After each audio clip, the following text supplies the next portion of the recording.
Muy buenas, un cordial saludo. Les recuerdo mi nombre es José Luis López y hoy vamos a continuar con el módulo de hipertensión arterial. Vamos a ver el tratamiento de la hipertensión arterial. Antes de revisar el tratamiento de la hipertensión arterial, deberíamos ver si verdaderamente sirve disminuir la tensión arterial.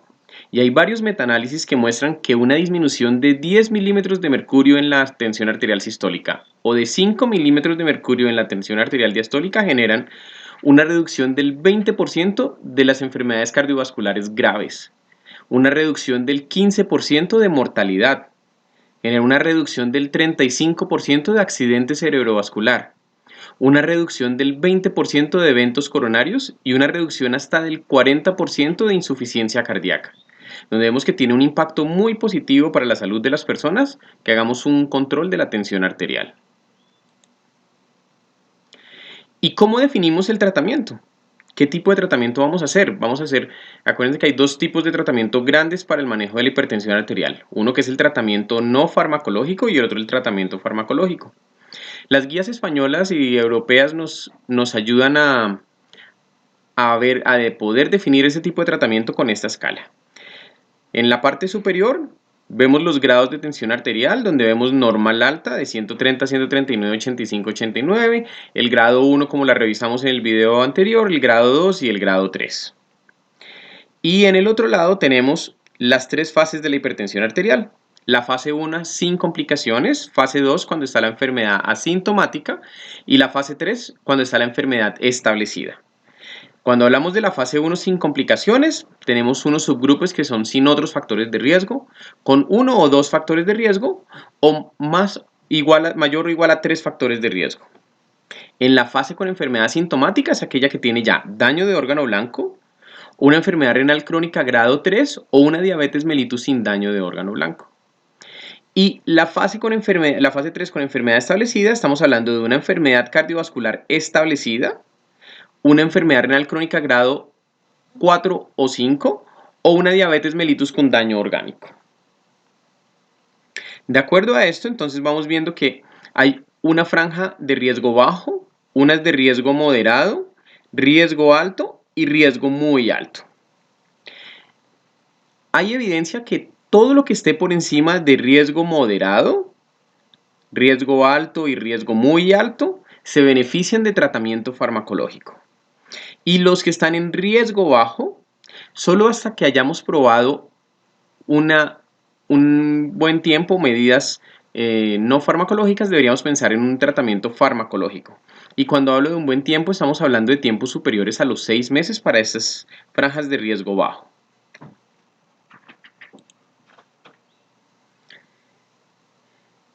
Pero importante tener en cuenta que el tratamiento no farmacológico tiene un impacto muy importante.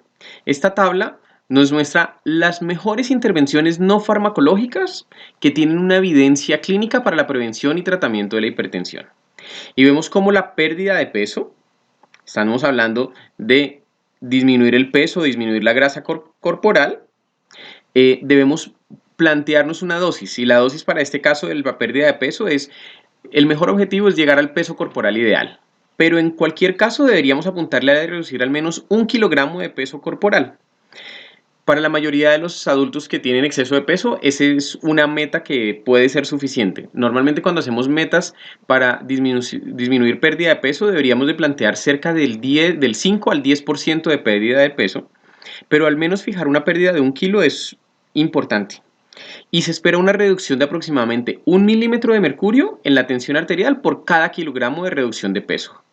El impacto aproximado en los estudios muestra que para los pacientes con hipertensión se logra una disminución hasta de 5 milímetros de mercurio en sus tensiones arteriales. En cuanto a la dieta saludable, una dieta de patrón DASH, esta dieta lo que nos recomienda es una alimentación rica en frutas, verduras, cereales integrales y productos lácteos bajos en grasa, con un contenido reducido de grasas saturadas y totales. La dieta DASH, como les decía, está pensada en una dieta que se adapta a los pacientes hipertensos, muy probada en pacientes diabéticos, y con esta dieta podríamos lograr una disminución hasta de 11 milímetros de mercurio en la hipertensión. Reducir la ingesta de sal, en general el sodio dietario, y el objetivo es disminuir el consumo de sal a un máximo de 1.5 gramos al día, pero idealmente apuntar a una reducción a máximo 1 gramo por día. Y con esto lograríamos una reducción entre 5 y 6 milímetros de mercurio. Mejorar el aporte de potasio. Recuerden que el aporte de potasio, aumentar el aporte de potasio se ha visto como un beneficio en la disminución de la tensión arterial. Y una dieta que tenga entre 3.5 y 5 gramos de potasio nos puede generar un beneficio de disminuir casi 4 a 5 milímetros de mercurio. No se ha visto que sea beneficioso dar suplementos de potasio, sino hacer ese ajuste con la dieta. Y algo muy importante también, la actividad física. La actividad física aeróbica, con tiempos similares a los que hemos venido planteando de 90 a 150 minutos semanales, llegando a una frecuencia cardíaca de reserva de 65 al 75%. Recuerden que para calcular la frecuencia cardíaca de reserva lo que debemos hacer es cogemos 200 menos la edad y a eso le multiplicamos por el factor que queramos, por 0,65 o 0,75 para calcular la frecuencia cardíaca de reserva que queremos en ese punto. Y con eso logramos una disminución de entre 5 y 8 milímetros de mercurio.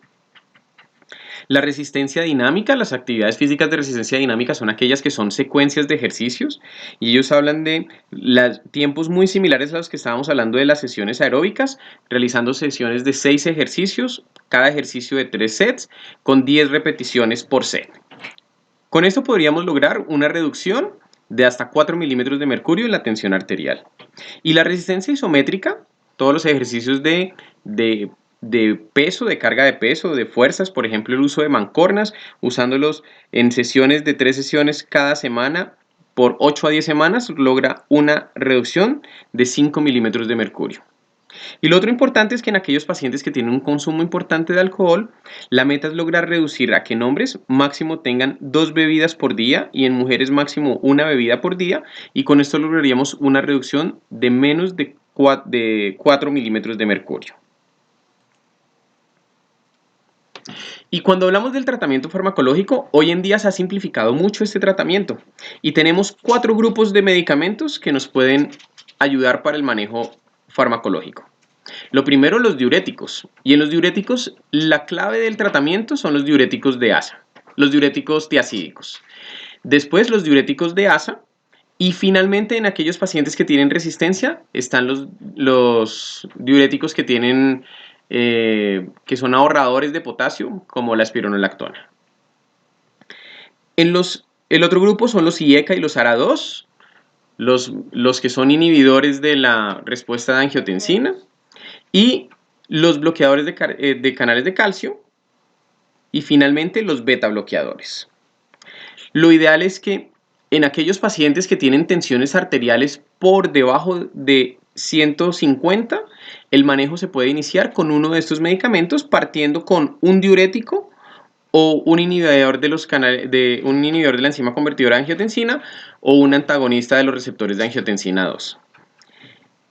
Y si necesitamos asociar 2 medicamentos, que es lo que debe ocurrir en todos los pacientes por encima de 150 o 160, deberíamos asociar diuréticos con IECA o ARA2 o IECA y ARA2 con bloqueadores de los canales de calcio, o en aquellos pacientes que vemos que tienen una respuesta adrenérgica muy fuerte, el uso de beta bloqueadores. Los otros medicamentos, los alfa-1 bloqueadores, los medicamentos tipo vasodilatadores puros como la hidralazina, el minoxidil, están reservados a aquellos pacientes que tienen una hipertensión arterial refractaria. Hay unas recomendaciones muy generales para el tratamiento actualizadas en la última revisión de la ESC, y es que en aquellos pacientes con tensión arterial normal alta, entre 130 y 139 sistólica y 85 y 89 de diastólica, puede considerarse el tratamiento farmacológico cuando el riesgo cardiovascular sea muy alto, debido a la enfermedad cardiovascular establecida, especialmente a un evento coronario. Es decir, que si yo tengo un paciente que ha tenido un evento coronario, así tenga cifras tensionales en normal alta, se beneficia de forma temprana del inicio de antihipertensivo. La otra recomendación de tratamiento es que aquellos pacientes con hipertensión arterial de grado 1, según la recomendación europea, es decir, de riesgo bajo moderado, y sin daño de órgano blanco, se recomienda el tratamiento farmacológico antihipertensivo si el paciente sigue hipertenso tras un periodo razonable de intervenciones en el estilo de vida. Y como veíamos anteriormente, un periodo razonable estamos hablando de alrededor de 4 o 6 meses, a veces hasta un año si vemos que el paciente está teniendo algún tipo de respuesta. Y la otra recomendación importante que nos da las guías es que se ha visto que los pacientes con hipertensión arterial grado 2 y 3 deben considerarse desde el principio un tratamiento con al menos 2 medicamentos de grupo diferente. Y lo que sí se ha visto que tiene un impacto muy fuerte es que idealmente debe ser una combinación en una sola tableta. Cuando hacemos combinaciones en una sola tableta de 2 o 3 medicamentos, mejoramos de forma importante la adherencia al tratamiento y el resultado clínico. ¿Cuáles son los objetivos del tratamiento? Según la Sociedad Europea, para todos los casos debemos lograr una reducción de la tensión arterial a valores menores de 140/90. Y si el paciente lo tolera, si hay una buena aceptabilidad de ese paciente, puede reducirse a menos de 130/80. Para la American Heart Association, si el paciente tiene factores de riesgo cardiovascular, la recomendación es llevarlo a menos de 130/80. Y si no tiene factores de riesgo vascular, de riesgo cardiovascular, se sugiere llevarlo a menos de 130/80, pero no como recomendación, sino como sugerencia. Recuerden que hay un par de estudios que nos han mostrado una contradicción importante, pero que nos hace que seamos precavidos, y es que cuando llevamos el paciente a menos de 120 de sistólica, en 2 estudios se ha mostrado un aumento en la morbilidad. Y finalmente, para el seguimiento de este paciente es importante los apoyos diagnósticos. En apoyos diagnósticos, recuerden que de forma rutinaria, y si tenemos un paciente muy estable en la parte de su control de tensión arterial, deberíamos de pensar que fácilmente pueden ser semestrales estos exámenes. Debemos evaluar creatinina y microalbuminuria para evaluar la función renal, la glucosa por la concomitancia con enfermedad diabética, el perfil lipídico por todos los factores de riesgo adicionales que se generan con la dislipidemia, una hemoglobina hematocrito o, según la recomendación de la AHA, un cuadro hemático para evaluar toda la parte de enfermedades que puedan estar asociadas con síndrome de apnea obstructiva del sueño que nos elevan estos valores. Un electrocardiograma para ver específicamente hipertrofia ventricular izquierda es la principal causa. Unos niveles de sodio y de potasio según el tratamiento. Recuerden que todos los medicamentos como IECAS o ARA2 son retenedores de potasio y nos elevan los niveles de potasio, entonces siempre que tengamos esos pacientes con esa medicación debemos hacer un seguimiento de potasio, y cuando tengamos diuréticos debemos estar midiendo tanto sodio como potasio y los niveles de ácido úrico. ¿Y cuándo controlamos a este paciente? ¿Cuánto le damos su cita de control? En general, recuerden que el efecto antihipertensivo de todos los medicamentos se logra de forma sostenida y constante después de al menos 4 semanas de tratamiento. Entonces, lo ideal es tranquilizar al paciente, explicarle las medidas no farmacológicas y farmacológicas y hacer un nuevo control en las siguientes 4 semanas, es decir, cerca de un mes. Bueno, muchas gracias. Que estén muy bien.